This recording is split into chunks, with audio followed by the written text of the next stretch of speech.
अस्सलामुअलैकुम प्यारे बच्चों, आज हम सीखेंगे छोटी है से बड़ी ये के अल्फाज।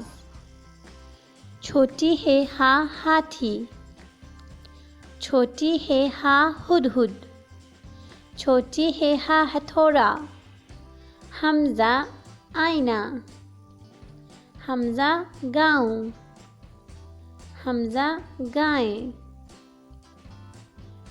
छोटी ये ई सब्जी, छोटी ये ई गड़ी, छोटी ये ई टोकरी, बड़ी ये ए जाले, बड़ी ये ए बाजे, बड़ी ये ए तारे, छोटी है हा हाथी, हुदहुद, हथौड़ा,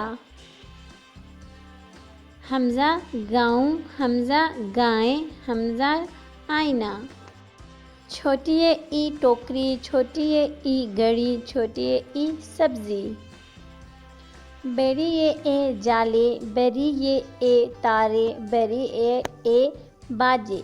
बच्चों, ये थी हमारी आज की वीडियो। मिलते हैं अगली वीडियो में, तब तक अपना ख़ास ख्याल रखें। अल्लाह हाफिज़।